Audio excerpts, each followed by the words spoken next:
L'histoire commença quand une petite fille coula des larmes dans la forêt en plein milieu de la nuit. Elle se souvint que sa belle-mère l'avait giflée en la traitant d'incapable, ressemblant à sa mère. Cette petite était l'enfant illégitime du baron Berg. Le visage des personnes spécula sur le fait que la mère de la petite était très connue dans le quartier chaud. Elles affirmèrent qu'il n'y eut pas un jour où la mère de la petite n'eut pas d'égratignure sur son visage. Ainsi, la petite toucha sa joue et hésita sur le fait de soigner sa blessure ou non. En effet, elle détenait des pouvoirs de guérisseuse. Pendant sa marche, elle constata que plus elle avançait, plus elle avait chaud et que les feuilles des arbres étaient sèches à certains endroits. Elle se demanda ce qui se passait quand elle vit un dragon blessé allongé au sol. Elle s'approcha du dragon, mais le dragon, méfiant, se releva. La petite fille lui fit un geste lui demandant si ça lui faisait mal. Elle ajouta qu'elle pourrait l'aider, se rapprochant des ailes blessées, mais le dragon poussa un cri. La petite, avec son visage innocent, lui dit qu'elle ne lui ferait pas de mal. Ainsi, elle posa ses mains sur les ailes du dragon, essayant de le soigner. Elle dit que la blessure était beaucoup plus profonde et qu'elle devait utiliser beaucoup plus d'énergie. Elle utilisa ainsi toute son énergie pour guérir le dragon, puis s'évanouit. Le dragon constata qu'il avait été soigné, se transforma en un bel homme à la carrure imposante. Il regarda la petite et dit qu'elle n'avait peur de rien. La petite, encore étourdie, se demanda si c'était la voix d'un homme pendant que le dragon la prit dans ses bras. Quelques années plus tard, alors qu'une des servantes peignait les cheveux de la fille, elle fit une remarque disant que malgré que les cheveux de la fille fussent teints en blond, elle fut gâchée par les boutons sur son visage. Ainsi, elle fut forcée de teindre ses cheveux en blond, du fait qu'elle épousa un vieux roi qui aimait généralement les filles aux cheveux blonds.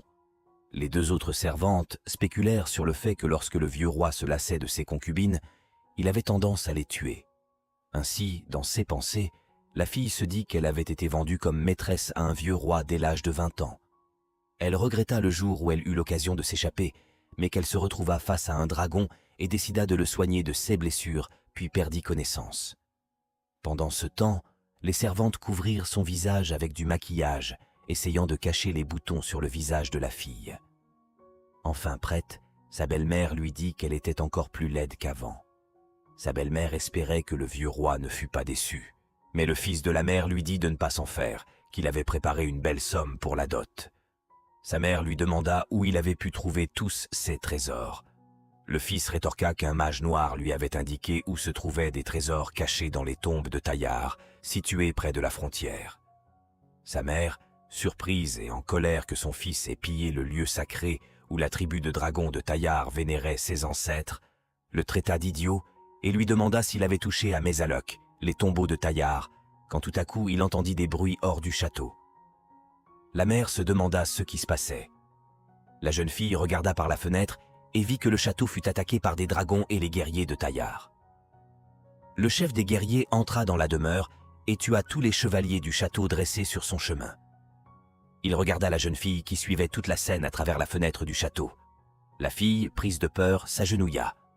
Le chef des guerriers enleva son masque, disant qu'ils entachèrent l'honneur de Mézaloc de Taillard et ordonna à ses troupes de brûler tous les habitants de ce château ainsi que les chevaliers. Pendant que les dragons brûlaient les personnes et le château, l'un des soldats dit à la reine que les murailles du château s'effondrèrent.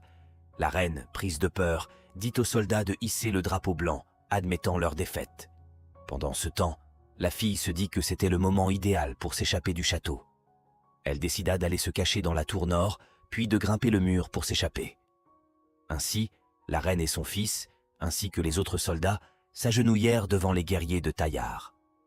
Un des guerriers de Taillard demanda à son chef ce qu'il devait faire, maintenant que la reine et ses soldats avaient rendu les armes. Le chef des guerriers de Taillard donna l'ordre de les décapiter et d'offrir leur tête sur des pieux. La reine fut prise de panique. Un des soldats demanda pardon, mais fut décapité aussitôt. Le fils de la reine, terrifié par cette scène horrible, chercha du réconfort auprès de sa mère. Le chef guerrier jeta un regard terrifiant à la reine.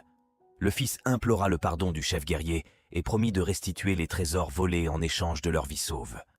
Le chef guerrier leur répondit qu'après avoir terni l'honneur de Mézaloc de Taillard, ils pensèrent qu'il leur laisserait la vie sauve.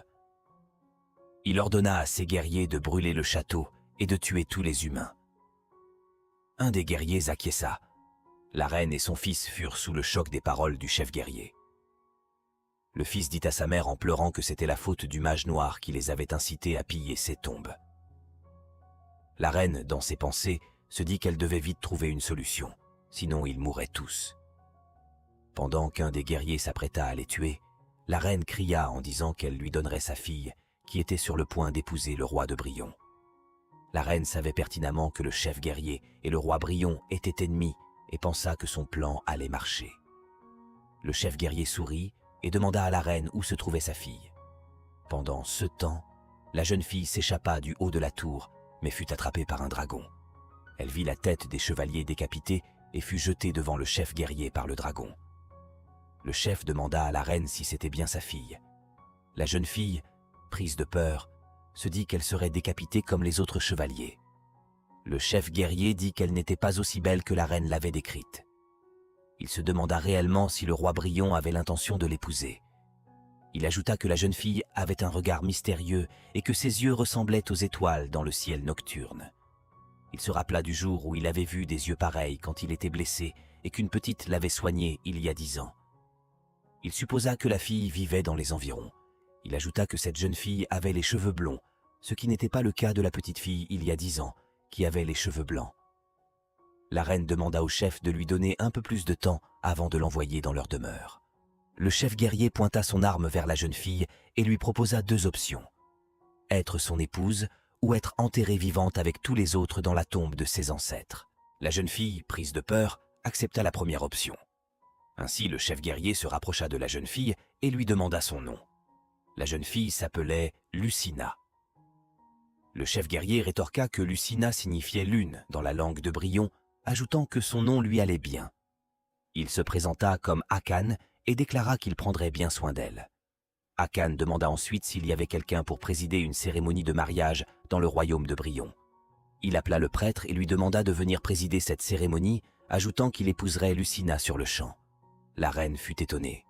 Hakan dit au prêtre qu'une fois la cérémonie terminée, il irait témoigner de son mariage avec Lucina.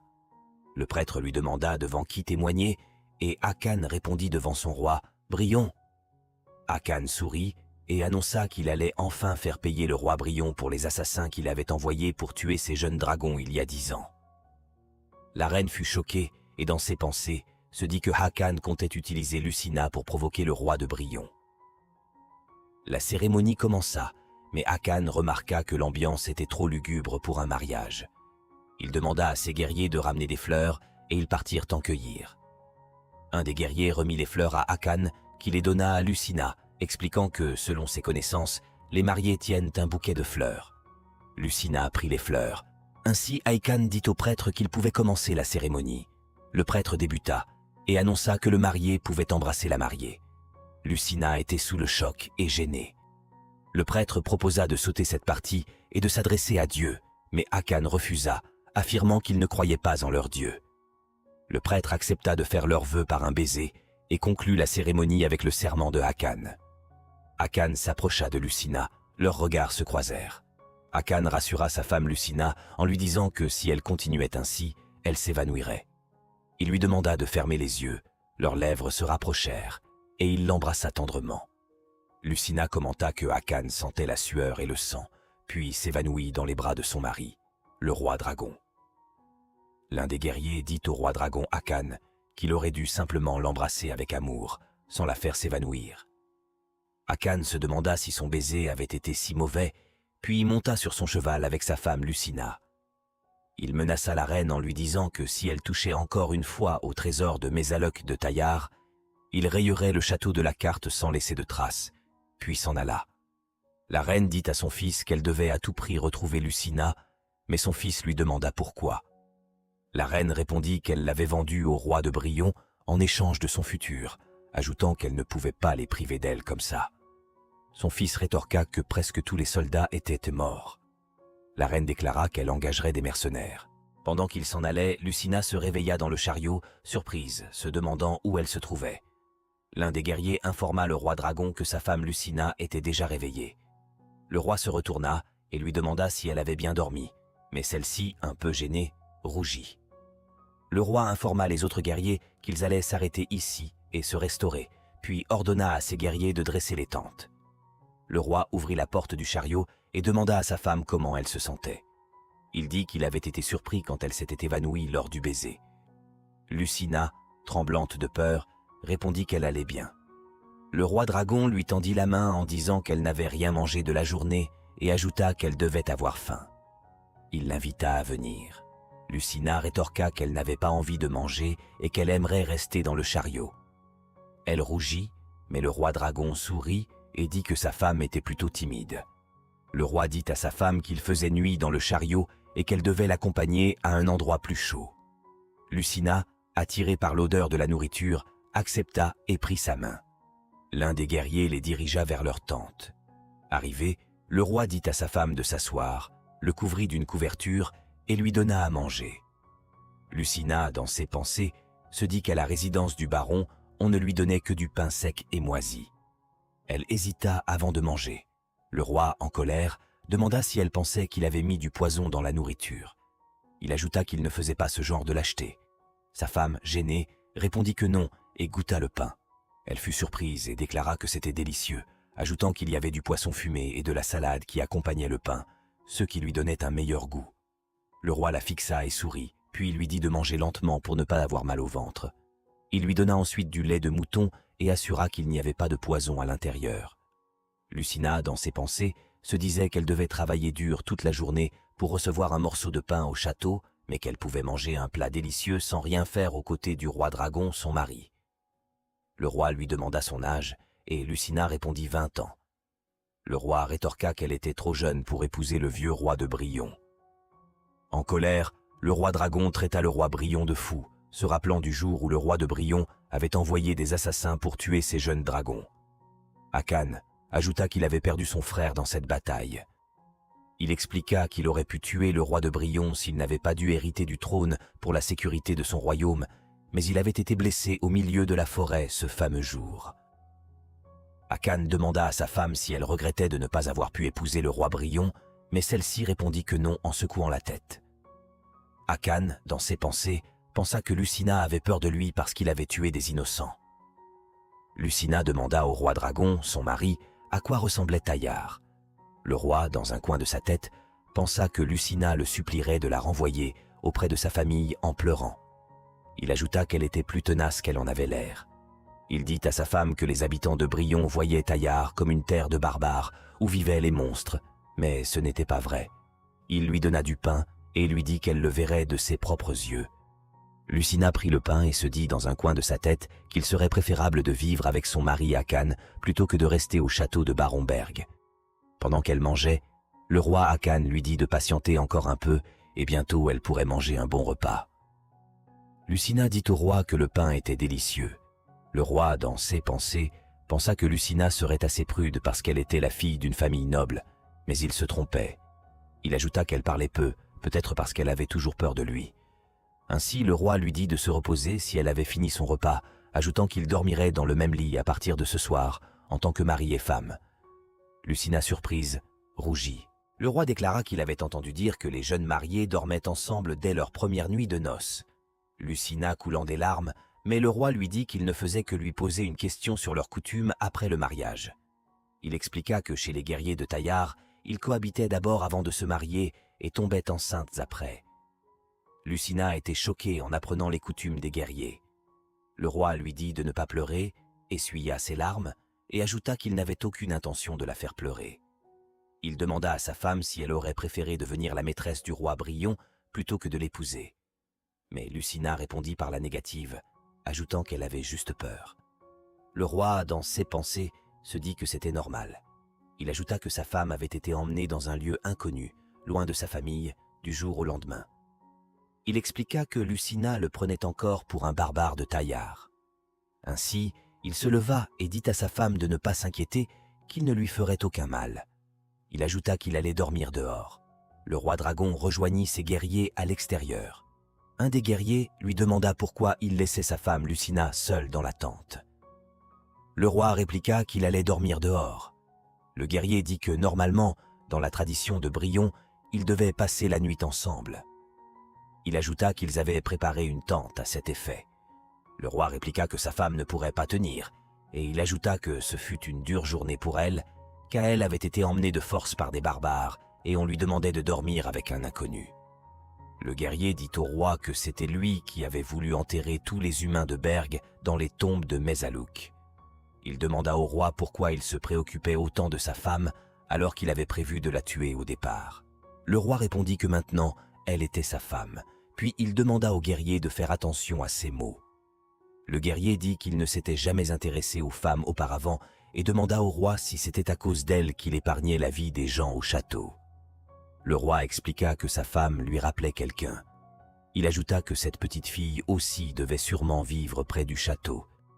Il supposa qu'il pourrait lui rendre l'appareil en laissant les gens de Berg tranquilles. Le guerrier répliqua que son mariage soudain était en effet une bonne chose pour assurer l'avenir du royaume en ces qui concernent les descendants. Il ajouta que leur tribu avait du mal à concevoir des enfants et suggéra au roi de se rapprocher davantage des femmes. Le jour se leva, Lucina se réveilla. Elle entendit un ruissellement d'eau et se dit qu'il y avait un ruisseau à proximité où elle pourrait se laver. Pendant qu'elle se nettoyait le visage, son reflet transperçait à travers l'eau. Elle se dit que ses boutons étaient devenus encore plus rouges qu'avant. Elle se demanda si elle devait se soigner ou non. Elle se rappela des paroles du roi Akan, qui disait qu'ils dormiraient ensemble de toute façon. Elle pensa que si elle était moche, le roi ne la toucherait pas. Soudain, elle entendit un bruit derrière elle et se retourna. Elle vit un homme. Elle fut ainsi kidnappée par des mercenaires. L'un des mercenaires qui gardait Lucina dit à son second que c'était beaucoup plus facile qu'il ne le pensait. Il se demanda combien la baronne Berg lui proposerait pour elle. Son second lui dit qu'il devait passer par la forêt au risque d'être repéré par les dragons. Lucina entendit les paroles des mercenaires et apprit que c'était sa belle-mère qui avait engagé des mercenaires pour la récupérer. Elle se dit qu'elle ne voulait plus retourner au château. Pendant qu'ils étaient dans la forêt, la pluie commença. L'un des mercenaires dit que, d'après la rumeur dans la forêt de Fuka, si on ne donnait pas de cacahuètes à un elfe nain de Fuka pendant leur traversée dans la forêt, il faisait tomber la pluie. Le second répliqua que c'était bien pour eux et que les guerriers de Taillard auraient du mal à trouver leurs traces. Lucina tremblait de froid. L'un des mercenaires se demanda si elle était malade. Il ajouta qu'elle devait rester en vie jusqu'à destination. Pendant ce temps, celui qui gardait en otage Lucina la fixa et se demanda ce qu'elle avait au visage. Ainsi, pendant que les mercenaires discutaient de l'état actuel de Lucina, une flèche transperça le cou d'un des mercenaires, le tuant. Les autres mercenaires furent pris de panique et se retournèrent et virent des guerriers de Taillard. Les guerriers tuèrent tous les autres mercenaires à coups de flèche. Ainsi, le mercenaire en charge de Lucina menaça le roi dragon de la tuer, mais le roi dragon fit un geste à Lucina, lui disant de fermer les yeux. Lucina ferma les yeux et la tête du mercenaire fut coupée par le roi dragon en un geste rapide. Ensuite, le roi demanda à Lucina comment elle allait. Lucina, dans ses pensées, se dit que son mari, le roi dragon, était couvert de sang comme la première fois. Elle ajouta qu'elle se sentait plus en sécurité avec lui. Le roi dragon fit descendre sa femme du cheval et la détacha. Il lui toucha la tête et remarqua qu'elle avait de la fièvre. Sa femme Lucina rougit. Il s'excusa pour son retard et lui dit qu'elle avait dû avoir très peur. Avec douceur, le roi prit sa femme dans ses bras. Il ordonna à ses guerriers de préparer du feu pour qu'elle puisse se réchauffer dès qu'il sortirait de la forêt et de lui fournir des vêtements propres pour qu'elle puisse se changer. L'un des guerriers acquiesça. Lucina, dans ses pensées, se dit qu'elle préférait rester avec le roi plutôt que de retourner à sa vie précédente au château de Berg. Pendant que Lucina se nettoyait le visage, elle remarqua que ses boutons avaient empiré à cause de la fièvre. Elle se demanda si elle souffrait d'une maladie grave et si elle devait se soigner. Elle pensa que si elle devait passer la nuit avec son mari, le roi dragon, ce ne serait peut-être pas si mal d'être à ses côtés. Alors qu'elle essayait de soigner ses boutons, elle entendit une voix lui parler. Elle se retourna et vit un elfe, à qui elle demanda son nom. L'elfe se présenta sous le nom de Fuka et ajouta qu'il était l'elfe de la forêt. Lucina lui demanda si c'était l'elfe nain qui faisait tomber la pluie si on ne lui offrait pas de cacahuètes. L'elfe répliqua qu'il n'était pas un nain et précisa qu'il était plus grand que les autres elfes de la forêt. Il ajouta qu'elle était beaucoup plus bavarde qu'hier.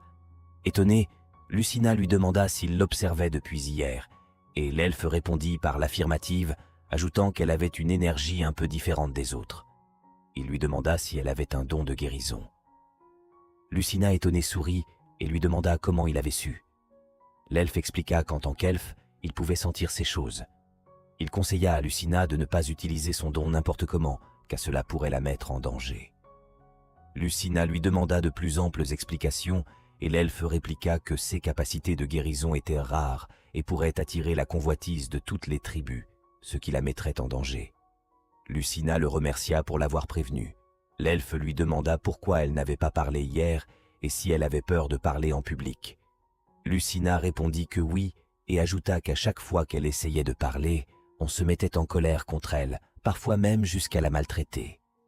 L'elfe lui demanda si c'était parce qu'il n'était pas un humain qu'elle se sentait à l'aise avec lui. Lucina répondit par la négative et précisa que c'était simplement parce qu'il ne lui faisait pas peur et qu'il était mignon, tout en souriant. Elle raconta même qu'elle avait rencontré un dragon blessé et l'avait soigné. Elle avait souhaité discuter, mais elle avait perdu connaissance après l'avoir aidé à soigner ses blessures. L'elfe se dit qu'elle était vraiment bavarde. Soudain, le roi demanda à sa femme si elle pouvait entrer dans la tente, et l'elfe s'enfuit. Akan, le roi dragon, disait à sa femme qu'il n'y avait plus de vêtements de rechange. Mais il découvrit que le visage de sa femme était couvert de boutons et de marques. Lucina, cachant son visage, expliqua que c'était dû à la fièvre. Le roi s'approcha d'elle, lui toucha le front et lui demanda si la fièvre était à l'origine de ces marques. Il lui demanda si finalement elle n'était pas malade. Le roi demanda à Tulan, l'un de ses guerriers, d'appeler un médecin le plus rapidement possible. Ainsi, Tulan se rapprocha du prince et lui demanda ce qui se passait, puis fixa le regard de Lucina et s'éloigna immédiatement avec le roi dragon, affirmant que c'était de la variole et qu'il devait rester à l'écart pour ne pas être contaminé. Tulan expliqua qu'autrefois, ils avaient été ravagés par la variole en provenance de Brion et que les symptômes étaient les mêmes. Lucina tentait de se défendre en disant que ce n'était pas la variole, mais une réaction au soufre contenu dans le colorant. Tulan interdit à quiconque de s'approcher d'elle pour éviter la contamination. Paniquée, Lucina avait du mal à s'expliquer. Tulan pointa son arme devant elle pour lui interdire de s'approcher davantage. Les autres guerriers spéculaient sur l'état de santé de la femme du roi et se demandaient si c'était vraiment la variole. Le roi Akan dit à Tulan de baisser son arme et ajouta qu'il ne savait pas encore si c'était la variole. Il demanda à sa femme ce qu'elle voulait expliquer. Lucina expliqua que ces boutons étaient dus à une réaction au soufre contenu dans le colorant qu'elle avait utilisé pour teindre ses cheveux. Elle était de plus en plus nerveuse et n'arrivait pas à s'expliquer. Tulan se demanda si elle avait perdu l'esprit à cause de la pluie. Lucina se rappela du jour où elle avait été maltraitée par sa belle-mère alors qu'elle essayait de s'expliquer et que les servantes avaient spéculé sur la raison pour laquelle elle s'exprimait davantage plutôt que de se taire. Elle raconta que personne ne s'était intéressé à elle quand elle avait essayé de s'expliquer devant les gens. Tulan expliqua que c'était la variole et recommanda au roi de ne pas l'amener au palais. Les autres guerriers spéculèrent sur le fait qu'il devrait peut-être la brûler pour éviter de mettre en danger le peuple de Taillard. Paniquée, Lucina se dit qu'elle allait être tuée et hésita sur l'utilisation de ses pouvoirs pour guérir son mal, mais se souvint des paroles de l'elfe. Elle était en proie à l'incertitude. Lucina était en proie à l'incertitude. Le roi dragon lui dit de se calmer et de ne pas paniquer, lui recommandant de mettre de l'ordre dans ses idées. Il la rassure en lui faisant comprendre de prendre son temps, assurant qu'il essaierait de mieux comprendre la situation, peu importe le temps que cela prendrait. Tulan déclara au roi que c'était dangereux de parler trop longtemps à une contaminée. Le roi se retourna et lui fit comprendre qu'elle n'était pas contaminée. Tulan demanda plus d'explications, et le roi affirma que le premier symptôme de la variole était la fièvre et que normalement les boutons n'apparaissaient pas en même temps. Tulan admit son erreur pour n'avoir pas fait attention aux détails. Akan rétorqua que les personnes atteintes de la variole ne trouvaient généralement plus l'appétit à cause des éruptions cutanées dans la bouche et des vomissements. Il fit remarquer que sa femme avait encore de l'appétit. Tulan concéda qu'il avait raison et qu'il avait eu tort.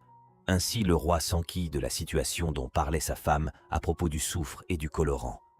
Souriant, il lui dit de ne pas avoir peur et qu'il serait là pour la protéger. Lucina lui exposa toute l'histoire concernant la coloration de ses cheveux causée par le roi Brillon et l'utilisation de teintures pour obtenir une teinte blonde.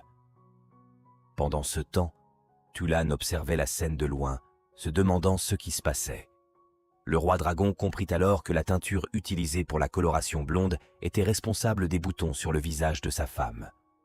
Câlinant sa tête, le roi expliqua à Tulan que l'apparition des boutons était due à la teinture capillaire et qu'avec la pluie et la fièvre, ils étaient devenus plus visibles. Tulane admit qu'il ne savait pas que le soufre provoquait ce genre d'allergie. Le roi répliqua à Tulane tout en tenant fermement sa femme dans ses bras, affirmant que si Lucina avait contracté la variole, ils auraient dû être brûlés tous les deux parce qu'il l'avait embrassée. Il souligna également que la même logique s'appliquait à ceux qui avaient partagé des boissons avec lui. Les autres guerriers, pris de peur, assurèrent qu'ils avaient confiance dans le jugement du roi dragon. Lucina fixa le roi dragon et pensa que c'était la première fois qu'on l'écoutait attentivement sans la juger et sans se mettre en colère contre elle. Le roi dit à sa femme qu'elle devrait rester bien au chaud dans sa tente et lui proposa qu'ils aillent ensemble. Ainsi, une fois dans la tente, un guerrier entra et révéla au roi que les kidnappeurs avaient fait des aveux à propos du responsable de cette attaque. Les kidnappeurs déclarèrent qu'ils avaient été engagés par la baronne Berg. Le roi dragon, surpris et en colère, se disait que malgré qu'il les ait laissés en vie, ils osaient s'attaquer à lui. Il décida d'aller personnellement au château et de tuer tous les habitants pour montrer l'exemple. Lucina fut choquée. Il déclara que même après qu'ils aient déshonoré les trésors de Mésaluc de Taillarde et qu'il leur ait laissé la vie sauve, ils osaient s'en prendre à sa femme. Lucina demanda au roi d'épargner les innocents qui n'avaient rien à voir dans cette situation. Le roi, étonné que sa femme ne défendait pas sa famille, lui posa la question si ça ne la gênerait pas s'il tuait sa famille. Lucina, dans ses pensées, se dit que la baronne n'était pas sa mère biologique. Elle hésita sur le fait de dire la vérité au roi ou non. Elle se remémora le passé où elle subissait toutes sortes d'injures. Elle se prosterna devant son mari, lui implora de ne pas tuer sa famille. Le roi dragon lui demanda de se relever, ajoutant qu'elle était toujours malade. Ainsi, il la porte et lui demanda ce qu'elle lui offrirait s'il laissait la vie sauve à sa famille.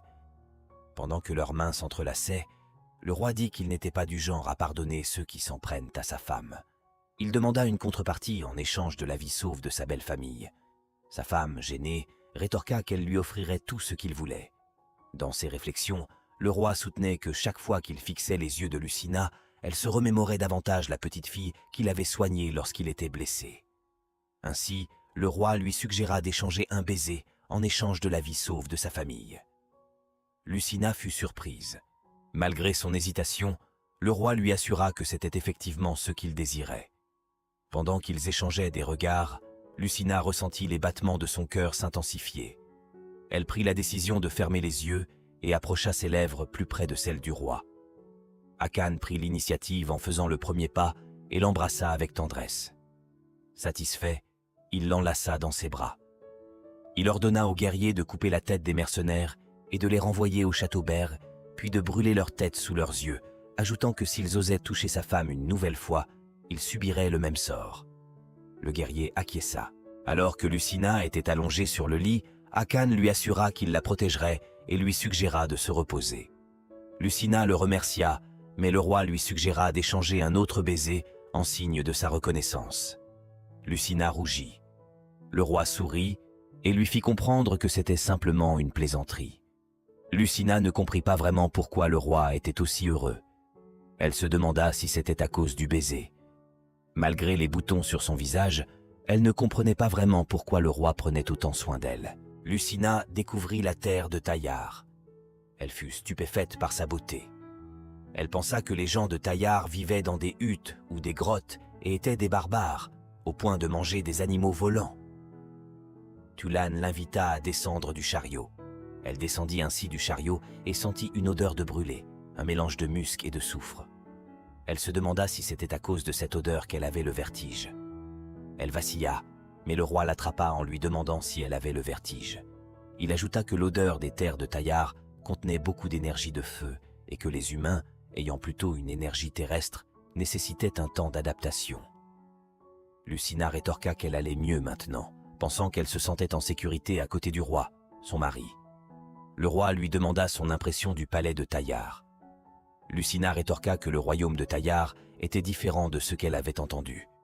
Le roi rétorqua que les habitants de Brillon ne considéraient pas les diverses tribus de Taillard, y compris celles des dragons, comme humains.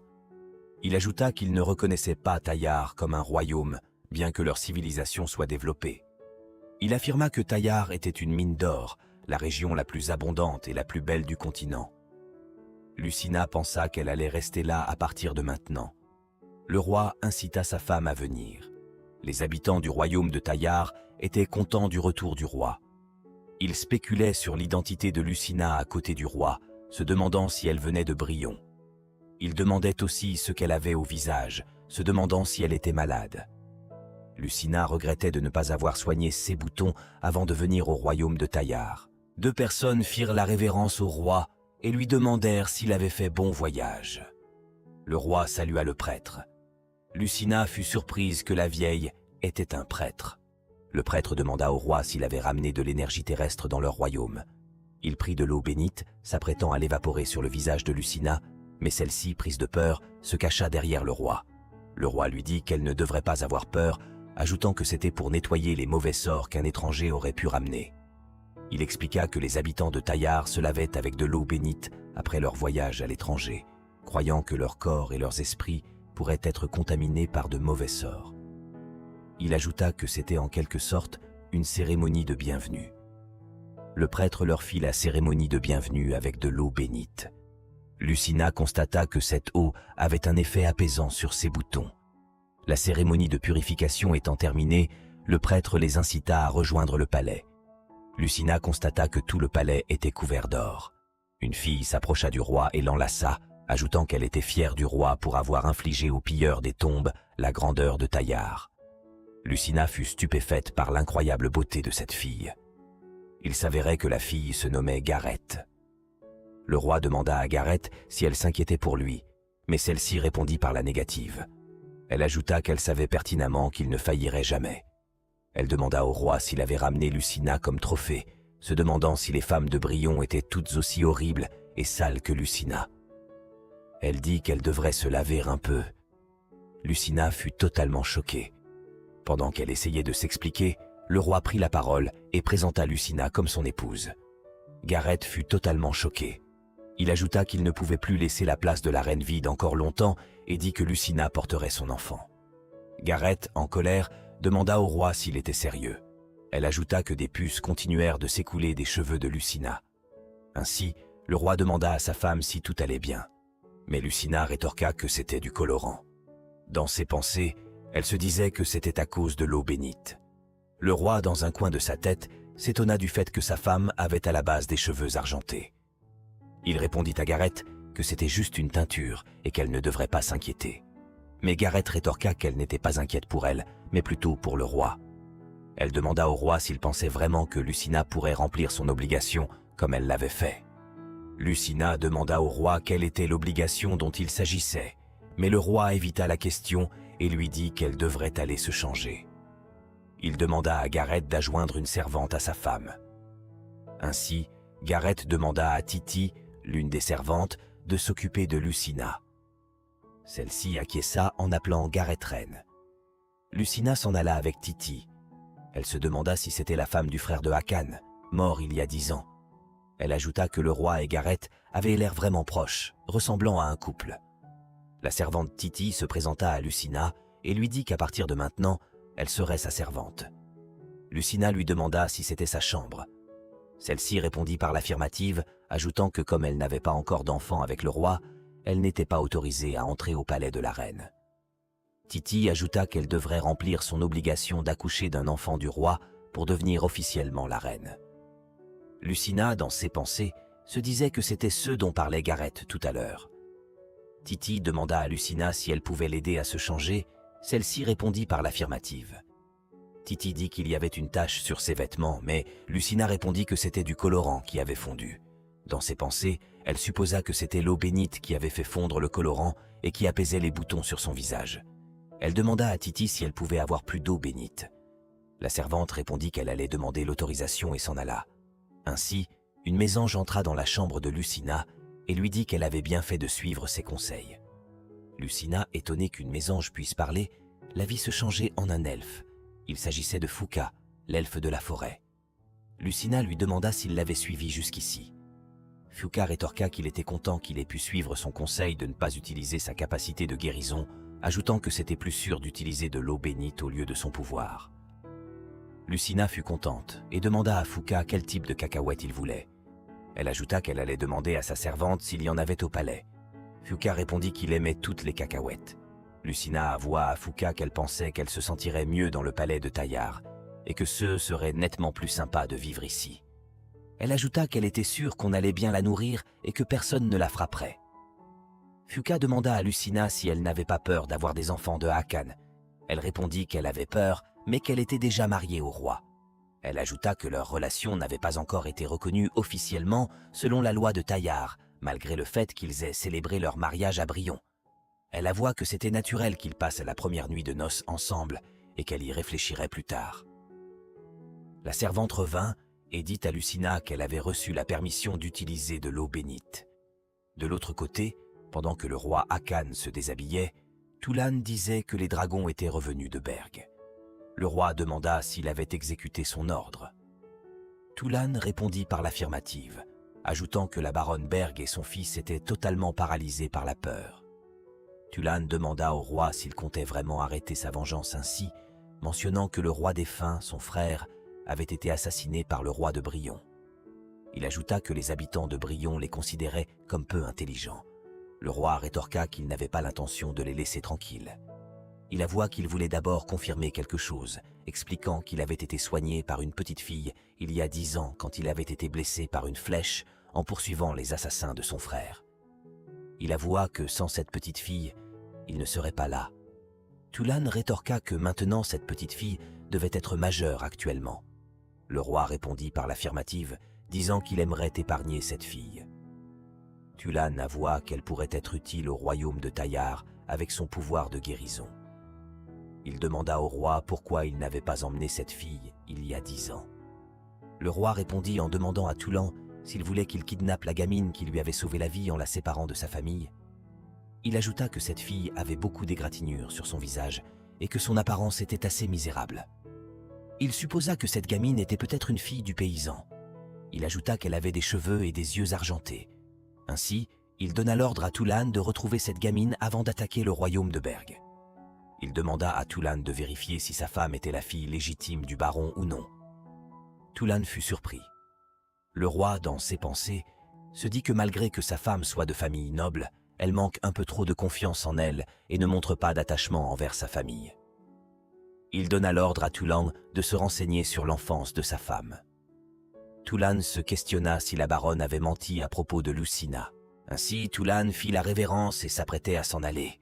Le roi dit qu'il allait se baigner dans la source thermale et qu'il aimerait être seul. Tulan fut surpris, mais le roi lui demanda s'il avait dit quelque chose. Celui-ci répondit par la négative. Ainsi, de l'autre côté du palais, Lucina prenait son bain dans la source thermale. Elle fut contente d'avoir retrouvé la couleur de ses cheveux et que les boutons avaient disparu. Elle avoua que l'eau bénite était efficace. Soudain, elle fut surprise de voir le roi entrer dans la salle de bain. Elle décida de se cacher, contemplait celui-ci au loin, se demandant comment elle allait s'en sortir. Pendant que le roi prenait son bain, il constata une étrange silhouette cachée derrière une statue. Il se demanda si c'était l'une des servantes. Il demanda « Qui est-ce » Mais Lucina ne répondit guère. Il rétorqua qu'il avait bien précisé qu'il aimerait être seul et lui demanda qui lui avait permis de venir à la source thermale. Lucina, complètement paniquée, sentit son cœur palpiter. Le roi, en colère, se demanda si c'était encore l'œuvre de Tulan, qui avait envoyé des servantes pour le séduire. Il ajouta que c'était son habitude, se rappelant du passé. Ainsi, il se rapprocha de la statue, mais Lucina paniqua et plongea sous l'eau. Elle vit le roi se rapprocher, puis recula en essayant de s'échapper, mais le roi en colère attrapa son bras. Cependant, elle glissa, et les deux se retrouvèrent face à face, créant une tension palpable. Le roi, ébahi, se demanda qui était cette magnifique fille. Il ajouta que les yeux de cette fille brillaient comme la lune. Il se rappela les avoir déjà vus quelque part et fit le rapprochement avec sa femme, Lucina. Il comprit que sa femme avait les cheveux argentés de base. Il ajouta que sa femme ressemblait plus à cette gamine qu'il avait sauvée il y a 10 ans. Ainsi, Lucina recula. Il fit la comparaison que Lucina avait aussi 20 ans, elle aussi. Lucina, prise de peur, pensait que son mari était en colère contre elle. Elle crut qu'elle se ferait frapper, et ainsi, elle implora son mari de l'excuser. Mais celui-ci ne comprenait guère ce qui se passait. Il se rhabilla et rassura sa femme que personne ne la frapperait dans son palais. Il ajouta qu'il ne pourrait jamais frapper un corps aussi fragile et doux. Ainsi, le roi lui demanda ce qui l'amenait ici, tout en caressant ses cheveux. Celle-ci répondit qu'elle voulait se laver avec de l'eau bénite. Le roi se souvint que la servante était venue lui demander la permission d'utiliser de l'eau bénite. Il ajouta qu'il ne savait pas qu'il voulait se baigner dedans. Ainsi, le roi caressait son visage, ajoutant qu'il était désolé de lui avoir fait peur. Sa femme lui rétorqua qu'elle allait mieux maintenant. Il invita sa femme à ne pas trop se rabaisser, surtout quand elle accouchera de son enfant et deviendra la maîtresse de ce palais, tout en la serrant contre son corps. Celle-ci rougit. Il ajouta qu'il voudrait que sa future reine garde la tête haute et se comporte avec dignité dans le palais. Celle-ci s'excusa, mais le roi rétorqua qu'il venait de lui dire de ne pas s'excuser. Le roi se rappela du jour où cette petite fille l'avait sauvée. Il se disait que cette petite fille n'avait peur de rien. Il ajouta qu'elle était brave. Il comparait cette petite fille à sa femme Lucina, disant que cette petite fille n'avait pas l'air de venir d'une famille noble. Il avoua que si sa femme était réellement cette petite fille, il y a 10 ans, elle n'aurait pas laissé ses boutons pour être accusée à tort d'avoir la variole. Ainsi, Lucina décida de s'en aller, mais le roi sourit, attrapant ses cheveux, les tirant légèrement vers lui, et l'enlaça. Il lui demanda si elle avait déjà fini de prendre son bain. Celle-ci rougit et lui répondit qu'elle avait fini. Ainsi, le roi lui proposa de rentrer ensemble. Il prit sa femme dans les bras, mais Lucina lui demanda où il allait. Le roi répondit dans sa chambre, bien sûr. Il ajouta qu'ils étaient un couple marié et que c'était normal qu'ils dorment ensemble. Cependant, celle-ci paniqua, et le roi lui demanda si elle avait toujours peur de lui. Quelques minutes plus tard, la servante Titi et 2 autres servantes préparèrent Lucina pour la nuit. Titi lui dit qu'elle était beaucoup plus belle avec cette couleur de cheveux, ajoutant que le roi serait complètement sous le charme. Les 2 autres servantes se demandaient si Lucina pourrait résister au roi vu son corps trop maigre. Celle-ci voulut plus d'explications. Une servante rétorqua à Lucina si elle ne savait pas pourquoi le roi restait à l'écart des filles. La 2e servante répondit que la fille risquait la mort après avoir passé la nuit avec le roi. Lucina se demanda pourquoi elle pourrait mourir. La 2e servante répondit que si la fille n'arrivait pas à supporter la grandeur de la tribu des dragons, elle pourrait mourir. Ainsi, Titi la réconforta en lui disant qu'elle pouvait supporter. En colère, elle s'en alla avec Lucina. Lucina, dans ses pensées, se demandait si le roi était brutal. Ainsi, Lucina, toute gênée, se présenta au roi. Le roi, ébahi par la beauté de sa femme, l'invita à venir près de lui. Il caressa les cheveux de sa femme, ajoutant qu'il avait caché ses beaux cheveux avec ce colorant de piètre qualité. Lucina, dans ses pensées, se disait que c'était la première fois qu'on lui disait qu'elle était belle. Ainsi, le roi se rapprochait de sa femme, lui chuchotait que s'il l'embrassait, est-ce qu'elle allait le repousser cette fois-ci? Celle-ci rougit et répondit par la négative, secouant sa tête. Ainsi le roi sourit, leurs lèvres se rapprochèrent et ils s'embrassèrent tendrement. Son cœur palpita. Elle ajouta que les lèvres du roi étaient douces et chaudes. Ainsi le roi enleva son haut. Lucina contempla le tatouage de son roi. Il l'attrapa et lui dit que c'était le motif de sa tribu natale. Il ajouta que sa femme pouvait toucher. Ainsi Lucina toucha son corps, rougit et se dit que son corps était vraiment dur, comme si elle touchait un roc. Le roi lui demanda si elle voulait rester avec lui. Il prit sa femme, la déposa gentiment sur le lit. Celle-ci se rappela des paroles des servantes. Elle se dit qu'elle ne sortirait pas vivante si le roi le frappait avec ce genre de bras. Elle tremblait de peur. Le roi constata que sa femme avait peur et se releva. Lucina, dans ses pensées, se demandait si le roi était en colère. Le roi rétorqua qu'il n'était pas en colère. Il demanda à sa femme si elle voulait rentrer chez elle. Celle-ci, pleine de remords, répondit par la négative. Elle ajouta que sa place était ici, ajoutant que maintenant qu'elle était son épouse. Elle ajouta qu'elle voudrait devenir la reine de Taïar et porter son enfant. Le roi lui demanda si elle savait ce qu'implique ce rôle. Il répondit que cela implique qu'elle pourrait se préparer à la mort pour lui et Taïar. Il lui demanda si elle était prête à mourir. Celle-ci ne répondit guère. Ainsi le roi se rhabilla et lui dit qu'il la toucherait une fois qu'elle serait prête. Ainsi il s'en alla, laissant seule Lucina dans la chambre. Quelques jours après, les servantes spéculaient sur ce qui s'était passé, ajoutant que depuis ce jour, le roi n'était plus allé voir sa femme Lucina. Ainsi, Lucina entendit les paroles des servantes. Les servantes ajoutaient que le roi pourrait se marier avec Gareth. Elle fut sous le choc des paroles des servantes. L'une des servantes ajouta qu'au sein de la famille royale de Taïar, le plus jeune frère continue souvent la vie conjugale de son frère aîné si ce dernier mourait. Elle ajoutait que c'était l'option la plus sûre. Lucina fut complètement triste. Elle se rappela de la première fois qu'elle avait intégré ce palais, voyant comment le roi Akan et Gareth discutaient comme un couple. Elle se demanda si Akan, le roi dragon, aimait Gareth. Lucina, dans sa chambre, se disait que Akan n'était plus venu la rendre visite depuis ce fameux soir. Elle repensait aux paroles de Titi qui essayait de la rassurer en lui disant que c'était parce que le roi n'était pas au château ces derniers temps. Elle ajouta qu'il allait passer la voir dès qu'il serait de retour. Mais Lucina entendit des rumeurs à propos du roi qui avait eu un coup de cœur pour sa belle-sœur depuis qu'il était petit. Elle se disait que si le roi pouvait aimer une femme aussi belle que Gareth, alors elle n'avait aucune chance de lui plaire. Elle avoua qu'elle était une peureuse. Elle ajouta que le roi devrait avoir sûrement pitié d'elle. Titi entra dans la chambre et informa Lucina que le roi était de retour. Elle proposa d'y aller le saluer. Ainsi, celle-ci se dépêcha pour aller voir son mari, mais sur le chemin, elle croisa Gareth. Celle-ci avoua qu'elle l'avait immédiatement reconnu malgré le changement de couleur de ses cheveux. Lucina, gênée, salua Gareth. Celle-ci rétorqua qu'elle n'arrivait pas à comprendre ce que Lucina disait, ajoutant que c'était normal que le roi la laisse seule dans la chambre. Lucina, triste, baissa les yeux. Gareth saisit la main de Lucina et dit qu'elle était trop maigre et ne pourrait pas passer une nuit avec le roi. Elle ajouta qu'elle allait mourir à la fin. Mais Lucina ne comprit pas pourquoi elle allait mourir pour avoir passé une nuit avec le roi. Gareth s'étonna du fait que le roi n'ait pas informé sa femme de la possibilité qu'elle meure si elle passait éventuellement la nuit avec lui. Gareth lui expliqua que le palais de Taïar était une tombe pour les femmes. Elle ajouta que peu de femmes pouvaient digérer l'énergie de feu et survivre. Elle lui conseilla d'abandonner l'idée de devenir la reine. Elle lui proposa de s'en aller du palais. Ainsi, le roi fit son entrée.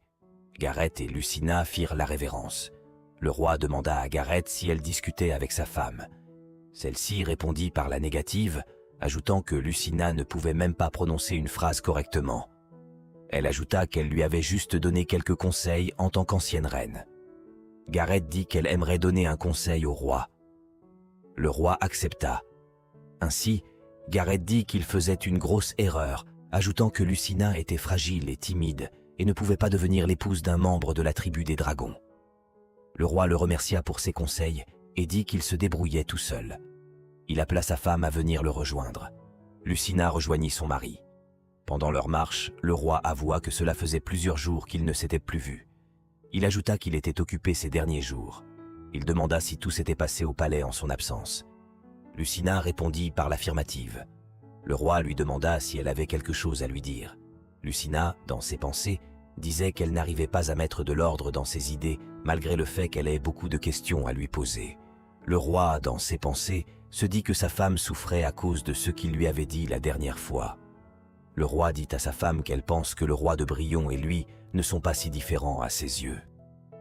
Mais sa femme répondit par la négative en se rapprochant du roi. Elle avoua qu'il était différent. Elle ajouta que son mari l'avait écoutée pour la première fois de sa vie et qu'il ne s'était pas mis en colère contre elle. Le roi lui demanda si c'était la première fois qu'on l'écoutait jusqu'à la fin. Lucina répondit par l'affirmative. Le roi rétorqua que si normalement elle était la seule fille du baron Berg, il devrait l'écouter. Il demanda la raison pour laquelle on ne l'écoutait pas. Sa femme, dans ses pensées, se dit qu'elle devrait cacher qu'elle est une enfant illégitime. Elle avoua au roi que c'était parce qu'elle bégayait souvent quand elle se sentait stressée. Ainsi, le roi, dans ses pensées, comprit pourquoi sa famille avait décidé de la marier à un vieux roi. Il attrapa les cheveux de sa femme, les sentit et dit que s'il avait une belle fille comme elle, il tiendrait à elle comme la prunelle de ses yeux et la couvrirait de bijoux en or. Lucina rougit. Son cœur palpitait. Ainsi, un guerrier informa le roi qu'une personne nommée Hadar avait disparu. Le roi fut sous le choc. Ainsi, le roi dit à sa femme qu'il avait une urgence à régler et qu'il se reverrait plus tard. Lucina repensa aux paroles de son mari. Elle rougit puis dit que son cœur palpitait à cause du fait que le roi la trouvait adorable. Le jour suivant, Lucina se mirait à travers son miroir. Toute heureuse, elle se remémora les paroles du roi qui lui disait qu'elle était adorable. Elle repensa aussi aux paroles de Gareth sur le fait qu'elle pourrait mourir tant qu'elle n'arrivait pas à digérer l'énergie du feu si éventuellement elle passait la nuit avec le roi. Ainsi, elle demanda à Titi plus d'explications. La servante hésita sur le fait de lui en parler dû au fait que le roi ne lui avait rien dit. Titi rétorqua qu'elle devrait accoucher d'un enfant de la tribu de Dragon Saint. Lucina demanda si on pouvait mourir pendant l'accouchement. Titi répondit par l'affirmative, ajoutant qu'il y avait des risques de mourir et que c'était encore plus compliqué d'avoir un enfant des tribus de dragons. Elle se demanda si elle pourrait mourir à cause de sa minceur. Titi rétorqua que n'importe quelle femme pourrait devenir reine si elle mettait un enfant du roi au monde. Elle ajouta que Gareth était une servante d'une famille pauvre, mais elle était devenue reine après avoir accouché d'un enfant du roi précédent. Ainsi, Lucina, dans ses pensées, se dit que si elle accouchait d'un enfant du roi, personne ne demanderait rien à propos de ses origines. Titi rassura Lucina et lui dit qu'elle serait une merveilleuse reine et accoucherait d'un beau bébé. Ainsi, elle lui proposa de porter une robe sexy. De l'autre côté du palais, nous retrouvons le roi assis avec son bras droit, Tulan, ainsi qu'une femme couchée sur le lit, souffrante. Le roi, triste, dit que la femme malade était surprise de le voir partir soudainement pour le royaume Berg. Il ajouta que cette femme voulait le suivre, craignant que le roi participe à une guerre. Il s'avérait que cette femme était la mère du roi. Le roi disait que sa mère avait eu peur de perdre le seul fils qui lui restait. Ainsi, du nom d'Hadar, elle fut une grande reine admirée de tous pour avoir mis au monde 2 garçons du dragon protecteur et d'avoir reçu la bénédiction du feu. Le roi ajouta que la mort de son fils aîné il y a 10 ans l'avait rendue folle. Elle refusait d'accepter la mort de Raikhan, le frère du roi, et d'enterrer son corps. Ainsi, le corps de Raikhan n'a pas encore été déposé dans les tombes de Mézaluk depuis 10 ans maintenant. Hakan ajouta que sa mère croyait qu'on lui enlèverait le corps de Raikhan, et pour cela, pendant ces 10 ans, elle n'avait jamais quitté la sainte grotte devant Kozik, où le corps de Raikhan était conservé. Elle croyait toujours qu'il ouvrirait les yeux un jour. Ainsi, le roi s'en alla. Tulan demanda au roi s'il n'allait pas se rendre au palais secondaire. Le roi dit qu'il n'était pas d'humeur à y aller. Tulan, en colère, rétorqua que le roi devrait faire son maximum pour trouver une fille qui pourra accoucher d'un enfant si éventuellement il n'était pas attiré par sa femme Lucina. Il ajouta qu'il devrait au moins aller voir Gareth. Il ajouta qu'ils avaient perdu le roi précédent lors du massacre il y a 10 ans. Il dit que s'il arrivait quelque chose au roi, il n'aurait plus de descendants du dragon protecteur. Le roi répondit que c'était pour cela qu'il s'était marié. Tulan rétorqua qu'il était sorti de la chambre avec sa femme et n'y était plus retourné. Il ajouta que le roi précédent, son frère, était tout le temps entouré de filles jusqu'à ses derniers jours. Il ajouta que son frère, le roi précédent, avait réussi à trouver une personne compatible pour avoir un enfant. Le roi rétorqua que malgré que Gareth eut un enfant avec son frère défunt, qu'avant cela, plein de filles ont perdu la vie après avoir passé une nuit avec son frère. Il ajouta que le dragon protecteur donne rarement naissance à une fille et que les femmes d'une autre tribu avaient du mal à supporter l'énergie trop forte du feu. Il demanda à Tulan s'il savait combien de femmes sont mortes pour son frère. Il dit qu'il ne pourrait pas le faire avec n'importe quelle fille sachant qu'elle pourrait mourir. Tulan rétorqua que c'étaient les femmes qui avaient fait leur choix. Il ajouta que les femmes pauvres avaient l'ambition de devenir reines et d'accoucher d'un enfant au roi. Il dit qu'elles savaient le risque qu'elles couraient. Le roi répondit que c'était faux et que son frère Raikhan lui avait dit que la plupart des femmes venues tenter leur chance étaient vendues par leur famille à cause de l'argent. Il ajouta que la plupart des femmes avaient peur d'aller au lit avec le roi. Il ajouta que Gareth était la seule femme à avoir accompagné Reikan au lit sans avoir peur, et c'était pour ça que son frère l'aimait de tout son cœur. Ainsi, Tulan proposa au roi d'épouser Gareth. Il ajouta qu'elle avait de fortes chances de lui faire un enfant, étant donné qu'elle avait réussi avec le roi précédent. Il ajouta que c'était pour cela qu'on recommande de se marier avec sa belle-sœur au sein de la famille royale de Tayar. Ainsi, le roi se rappela du passé quand son frère Reikan lui disait qu'il aimait sincèrement Gareth et qu'il aimerait être enterré près de son corps à Mézalok. Son frère lui disait qu'il espérait que Hakan allait trouver une fille qu'il aimerait de tout son cœur. Ainsi, le roi répondit à Tulan qu'il ne se marierait pas avec Gareth. Le roi se demandait pourquoi sa tribu était obligée de sacrifier des femmes pour se reproduire. Tulan répondit que sans la tribu de dragons, Tayar aurait été déjà conquis par des royaumes voisins et ses habitants seraient devenus leurs esclaves. Il ajouta que les humains de Brion traitent les demi-dragons de Tayar comme des monstres. Il ajouta qu'il pourrait essayer de tuer toutes les tribus de demi-humains comme il l'avait fait il y a 10 ans. Il ajouta que les humains de Brion les considéraient comme des barbares, mais ils n'osaient pas venir sur leur territoire parce qu'ils avaient peur de l'énergie de feu de leur tribu. Tulan dit que, sans le pouvoir du dragon protecteur, il serait impossible de protéger leur peuple. Ainsi, il conseilla au roi d'aller voir sa femme Lucina et d'aller lui faire concevoir un enfant du dragon protecteur qui protégera Tayar. Il ajouta que le roi devrait remplir son obligation de Tayar. Le roi rétorqua que « et si sa femme mourait ?» Tulan, en colère, dit que le roi l'avait déjà prise pour épouse et dit qu'il ne comprenait pas pourquoi il se préoccupait autant de Lucina. Il ajouta que Lucina aurait été tuée par le roi de Brion si Hakan ne l'avait pas amenée ici. Il ajouta que le roi de Brion avait une fâcheuse habitude de tuer ses concubines. Il lui dit de laisser le choix à sa femme entre mourir après le mariage avec un vieux roi ou soit d'accoucher d'un enfant et devenir reine. Ainsi, pendant que Lucina était dans sa chambre, Titi lui informa que le roi était venu la voir. Le roi entra dans la chambre avec une bouteille d'alcool, demandant à sa femme si elle ne dormait pas encore. Hakan ordonna à la servante Titi de se retirer, et celle-ci acquiesça. En s'approchant de Lucina, Hakan complimenta sa beauté et lui demanda si elle avait ressenti de la tristesse lorsqu'il ne lui rendait pas visite, caressant son visage. Observant Lucina rougir, Hakan l'embrassa spontanément, évoquant qu'il viendrait plus fréquemment à partir de ce moment-là. Dans ses pensées, Lucina se réjouissait de cette perspective. Alors qu'ils échangeaient un baiser, Lucina ressentit une chaleur et en redemanda nerveusement. Le roi lui demanda si elle avait peur de lui, mais elle enroula ses bras autour du cou de Hakan et l'embrassa tendrement. Pendant qu'ils continuaient de s'embrasser, le roi la porte et se dirigea vers le lit, la déposant délicatement. Le cœur de Lucina palpitait. Le roi lui demanda si elle était prête à risquer sa vie pour lui et Tayar. Lucina répondit qu'elle ne savait pas, mais qu'elle aimerait plutôt savoir si le roi la trouvait vraiment adorable. Le roi sourit et lui avoua qu'elle était une femme adorable. Lucina rougit et répondit que personne ne lui avait jamais dit ça. Ainsi, le roi caressa les cheveux de sa femme et rétorqua que les habitants de Brion étaient aveugles. Il affirma qu'elle était la femme la plus adorable à ses yeux. Ainsi, les deux souriaient. Soudain, Lucina se rappela des rumeurs prétendant que le roi avait eu un coup de cœur pour sa belle-sœur quand il était petit. Elle se demanda s'il faisait la même chose avec Gareth.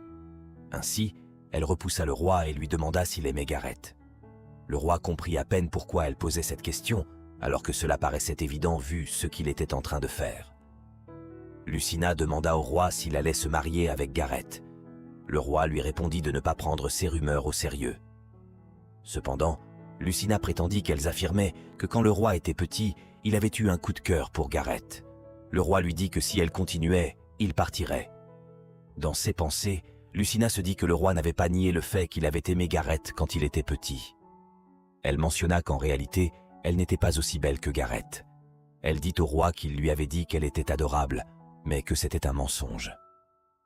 Le roi fut surpris. Lucina ajouta que le roi aimait plus Gareth plus qu'elle. Le roi, en colère, lui dit d'arrêter de dire des mensonges.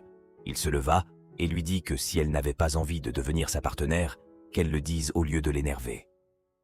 Il s'en alla, laissant une nouvelle fois sa femme seule. Le matin suivant, 2 servantes annoncèrent la nouvelle à Gareth. L'une d'elles évoque que Lucina avait peur et rejetait le roi depuis. La seconde dit que Lucina ne voulait pas coucher avec une créature qu'elle considérait comme un monstre. Gareth sourit et dit que le roi détestait les peureuses. Elle avait la conviction qu'il perdrait bientôt son intérêt pour cette humaine.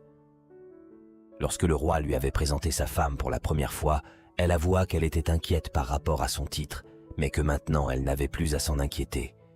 L'une des servantes rétorqua que le roi allait regretter d'avoir choisi Lucina comme épouse et se rendre compte qu'elle n'était pas qualifiée pour devenir la reine de Taillard. Elle ajouta que normalement c'était à Gareth de porter l'enfant du roi et de devenir une nouvelle fois reine. La seconde servante dit que le roi aimait Gareth depuis qu'il était petit et se sentait coupable par rapport à son frère. Gareth sourit et se rappela du passé quand elle était la femme de l'ancien roi. Elle avait constaté que le petit Akan la fixait au loin. Elle mentionna qu'il le désirait, mais quand le frère du roi est mort, il avait commencé à l'éviter à cause de la culpabilité envers son frère. Elle prédit que le roi reviendrait vers lui tôt ou tard, affirmant qu'elle était la maîtresse du palais de la reine et que personne ne pourrait prendre sa place. De l'autre côté, Lucina, triste, se dit que le roi n'était plus venu la voir depuis ce jour. Titi la réconforta en disant qu'il reviendrait. Lucina se dit qu'elle n'arrivait pas bien à s'exprimer et avait la fâcheuse habitude d'énerver le roi. Elle exprimait son intention de changer et demanda de l'aide à sa servante Titi. Lucina, cherchant des conseils pour améliorer son discours, se tourna vers Titi. Titi, surprise mais disposée à aider, suggéra de s'entraîner avec elle pour améliorer ses compétences orales, soulignant l'importance d'éviter de bégayer. Elle ajouta qu'elle-même s'était beaucoup entraînée depuis son arrivée au palais pour améliorer son élocution. Lucina, étonnée que Titi ne vienne pas de Taillard, lui demanda de quelle tribu elle était. Titi expliqua qu'elle venait de Rwandi, travaillant comme servante pour payer les frais de scolarité de ses sœurs. Créant un environnement confortable, Titi permit à Lucina de s'entraîner. Cependant, leur pratique fut interrompue par une servante informant Lucina que Gareth souhaitait lui parler. À l'intérieur du palais de la reine, Titi encouragea Lucina à appliquer ses techniques pratiquées. Gareth expliqua qu'elle avait appelé Lucina pour lui présenter une robe pour le prochain événement royal. La servante présenta une robe noire symbolisant le deuil à Brion. Lucina, curieuse du symbolisme à Taillard, confirma avec Titi la ressemblance avec une tenue funéraire. Gareth précisa qu'elle avait choisi la robe pour Lucina, notant son refus de passer la nuit avec Akan. Elle suggéra que si Lucina désirait quitter le royaume, elle devrait porter cette robe pour signifier son désir de rentrer chez elle. Gareth exprima sa pitié pour Lucina, insistant pour qu'elle accepte ce geste d'honnêteté. De retour dans sa chambre, Lucina était anxieuse, craignant que Akan interprète sa tenue comme un désir de retourner à Brion. Cependant, leur conversation fut interrompue par une voix entrant dans la chambre, se présentant comme Hadar. Lucina et Titi se questionnèrent sur son identité. Hadar mentit en se présentant comme Rita, la chef des servantes. Hadar remarqua Lucina portant une robe noire et supposa qu'elle était en deuil. Lucina précisa qu'elle la portait pour le prochain banquet. En échange de son aide pour réparer la robe, Hadar demanda de la nourriture. Pendant ce temps, Gareth, informé de la disparition d'Hadar dans le palais, demanda aux servantes de la raccompagner dans sa chambre et de ne pas informer le roi. Après avoir satisfait sa faim, Hadar commença à réparer la robe. Lucina et Titi exprimèrent leur inquiétude en la regardant couper le tissu. Cependant, Hadar les rassura, les invitant à lui faire confiance. Elle promit de faire ressortir la beauté de Lucina dans cette robe. Gareth, observant depuis la porte partiellement ouverte, demanda aux servantes de les laisser tranquilles, admettant que cela faisait longtemps qu'elle n'avait pas vu Hadar s'amuser autant. Lorsqu'Hadar eut fini et proposa à Lucina d'essayer la robe, celle-ci éprouva un sentiment de gêne en se couvrant du tissu. Titi, en essayant d'enlever le tissu, remarqua que la robe était bien meilleure maintenant et avoua que Lucina était magnifique. La fête royale commença. Akan s'enquit de Lucina auprès de son garde Tulan, et soudain, Gareth intervint, suggérant que Lucina pourrait se sentir mal à l'aise avec Akan et peut-être l'éviter par peur. Ainsi, Akan ordonna à Tulan d'aller voir Lucina, lui disant de ne pas se sentir obligée de venir si elle se sentait mal à l'aise. Sentant le mécontentement d'Akan, Gareth proposa d'exécuter une danse pour divertir le roi. Tulan assura au roi que les mouvements de Gareth restaient aussi magnifiques qu'auparavant. Pendant ce temps, à l'entrée, Lucina et Titi se virent refuser l'accès à la fête car elles ne portaient pas la robe suggérée par la reine. La garde, dans ses pensées, reconnut le charme de la femme du roi. Titi expliqua qu'il s'agissait du même costume avec une légère modification. Suivant les instructions de Gareth, la garde bloqua leur entrée et poussa Titi avec force, les faisant tomber au sol. La garde estima qu'il n'avait pas besoin de traiter Lucina avec gentillesse, supposant qu'elle était une femme répudiée par le roi lui-même. Soudain, Fuka vola à proximité, remarquant la mésentente. Lucina espérait obtenir de l'aide de Fuka. Pendant ce temps, Hakan, un peu ivre après avoir bu du vin, admirait la performance de Gareth qui dansait devant lui. Il se remémora son enfance avec son frère Raikkan, un grand chevalier qui avait réussi à unifier plusieurs tribus pour former un royaume. Raikkan, aimé et respecté de tous, était admiré par Hakan qui enviait tous ceux qui appartenaient à son frère, y compris sa femme et même le trône. Hakan s'imaginait dans la position de Raikkan, possédant tout ce qu'il avait. Il souligna que ses désirs ambitieux ont conduit la mort de son frère Raikkan, le protégeant. Même dans ses derniers instants, Raikkan exprimait le désir de voir Gareth une dernière fois. Après la perte du roi, Hakan fut contraint d'hériter du trône et de fonder une famille. Tulan suggéra Gareth comme compagne. Cependant, alors qu'Hakan était sur le point d'avoir une relation intime avec Gareth, il se souvint de l'amour de Raikkan pour elle. Hakan lui dit qu'elle n'était pas obligée de le faire, puisque son amour appartenait à Raikkan. Gareth, le surprenant, l'enlaça par derrière et lui avoua son amour pour Hakan en tant qu'homme, affirmant que Raikkan était son amour parce qu'il était roi. Elle ajouta qu'elle avait toujours aimé Hakan. Choqué par les paroles de Gareth, Hakan fut déconcerté lorsque Gareth se déshabilla et lui proposa de passer la nuit avec lui. Ses souvenirs laissèrent Hakan étourdi. Soudain, il aperçut des cheveux argentés. Lucina, d'une beauté éblouissante, se tint devant Hakan. Perturbé par sa présence, Hakan crut qu'elle était un ange descendant de la lune, et sa simple vue dissipa instantanément ses vertiges.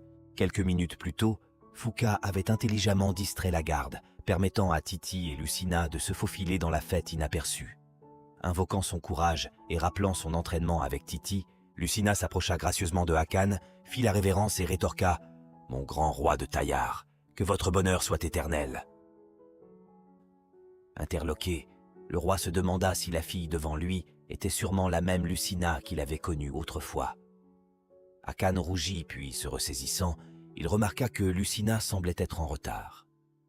Cependant, avant que Lucina ne puisse s'expliquer, Titi vint à son aide, expliquant au roi qu'ils avaient rencontré un problème plus tôt. Cela incita le roi à s'approcher de Lucina de près, inspectant son bras et remarquant une ecchymose.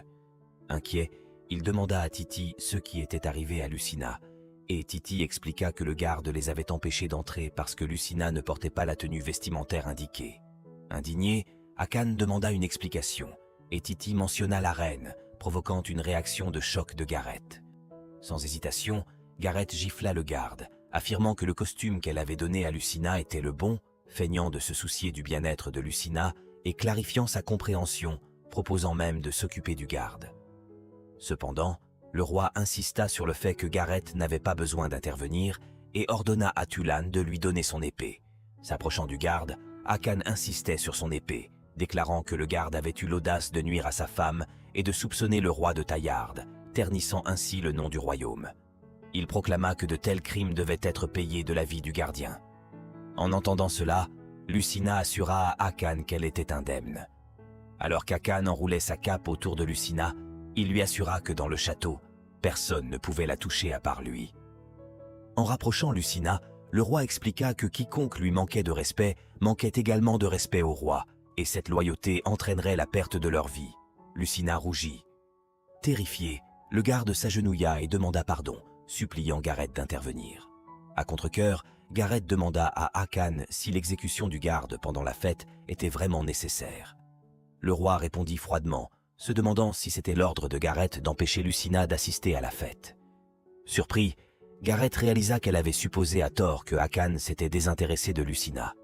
Elle réfléchit désormais à la manière de s'adapter aux circonstances actuelles. Gardant un sourire, Gareth affirma qu'elle ne ferait jamais une telle chose à la femme choisie par le roi. Elle accusa le garde d'arrogant, affirmant qu'il avait mal interprété ses ordres et encouragea Hakan à procéder à la punition. Ainsi, Hakan demanda alors à Lucina de boucher les oreilles et de fermer les yeux, lui demandant de rester en retrait pendant qu'il procédait à l'exécution. Ainsi, après avoir tué le garde, il ordonna à Tulan de se débarrasser du corps dans la vallée du feu. Se tournant vers Lucina, le roi la porte et proclama que la fête était terminée, car il avait l'intention d'emmener Lucina avec lui, demandant aux autres de ne pas intervenir. Alors qu'Hakan portait Lucina, qui gardait toujours les oreilles couvertes et les yeux fermés, il lui demanda doucement d'ouvrir les yeux. Intrigué, Hakan lui demanda si elle ressentait de la peur, à quoi elle admit qu'elle était effectivement effrayée, mais exprima sa gratitude pour ses gestes. Flatté, Hakan s'excusa auprès de Lucina pour avoir élevé la voix lors de leur précédente rencontre. Il expliqua qu'il avait initialement eu l'intention de présenter ses excuses plus tôt, mais qu'il était maladroit pour s'exprimer, ce qui a causé ce retard. Il regretta également de ne pas avoir honoré sa promesse de la visiter régulièrement. En réalité, Hakan redoutait de se rendre chez Lucina et de s'excuser, craignant que la révélation de la possibilité de sa propre mort après avoir partagé une nuit avec elle ne la pousse à lui en vouloir et à souhaiter retourner à Berg. Il redoutait de la perdre définitivement, ce qui l'amena à reporter la visite. Soudain, Lucina l'interrompit en s'excusant d'avoir parlé maladroitement et blessé Hakan. Elle expliqua qu'elle désirait voir Hakan et s'excuser, mais que la crainte de répéter la même erreur la retenait. Avec douceur, Hakan la rassure en lui affirmant qu'il n'avait nulle intention de l'effrayer, et si tel était le cas, il la ramènerait à son palais. Il l'encouragea à ne pas craindre de le contrarier et l'incita à suivre ses envies. En entendant ces paroles, Lucina saisit les vêtements de Hakan, exprimant ainsi son désir d'être avec lui. Cependant, elle admit qu'elle n'était pas encore certaine de sa préparation mentale à faire le sacrifice ultime pour lui. Elle souhaitait d'abord connaître tous les détails concernant Hakan, convaincue que cela l'aiderait à déterminer si elle était prête à faire ce sacrifice. Les paroles de Lucina laissèrent Hakan abasourdi, mais il éclata de rire et lui caressa doucement le visage. Il partagea ses sentiments, reconnaissant l'importance de se comprendre mutuellement avant de s'engager dans de tels actes. En conséquence, ils se dirigèrent vers la chambre de Hakan. Une fois à l'intérieur, Hakan complimenta la beauté de Lucina, avouant que ses yeux étaient exclusivement fixés sur elle lors de son arrivée à la fête. Se rapprochant de son oreille, il lui demanda de ne plus jamais porter cette robe, car il n'appréciait pas que les autres puissent l'admirer dedans. Le visage de Hakan se rapprocha du sien, et alors qu'il enlaçait doucement Lucina par la taille, elle recula, suscitant la question de Hakan sur son confort avec son contact. Lucina précisa que ce n'était pas qu'elle n'aimait pas ça, mais qu'elle souhaitait simplement avoir une conversation sérieuse aujourd'hui. En réaction à sa réponse, Hakan rit et lui assura qu'il comprenait. Il se dirigea ensuite vers une table pour récupérer des verres et une bouteille de vin. En versant le vin dans chaque verre, Hakan invita Lucina à s'asseoir et à lui poser toutes les questions qu'elle avait en tête. Lucina hésita un moment, mais elle était déterminée après avoir suivi les conseils de Titi. Elle but rapidement son verre de vin et demanda à Hakan son âge actuel. Tout en servant un autre verre à Lucina, Hakan répondit qu'il avait actuellement 27 ans selon les normes humaines. Se rappelant du conseil de Titi sur le rapprochement par le partage des préférences, Lucina s'enquit des goûts de Hakan. Hakan la taquina légèrement en déclarant qu'il aimait Lucina, ce à quoi elle précisa en parlant de ses loisirs et de ses plats préférés. En finissant son verre une fois de plus, Hakan nota que Lucina semblait apprécier le vin et il lui versa un autre verre. Alors que Lucina buvait, elle s'émerveilla devant les subtilités et les différentes teintes du vin de Taillard, trouvant cela apaisant. Se rapprochant doucement de Lucina, Hakan exprima son intérêt à mieux la connaître et suggéra l'idée de jouer à un jeu. Pendant qu'Hakan verse le vin dans le verre de Lucina, il propose un jeu où ils peuvent choisir de répondre à une question ou de prendre une gorgée de vin s'ils préfèrent ne pas répondre. C'est au tour de Hakan de poser la première question et il s'enquiert du type spécifique d'homme que Lucina apprécie, que ce soit quelqu'un d'intelligent, musclé, riche ou doux et romantique. Lucina réfléchit à sa question, se rendant compte que toutes les qualités qu'elle apprécie sont déjà présentes chez Hakan. Cependant, se sentant un peu gênée de le lui avouer directement, elle choisit de boire le vin au lieu de répondre.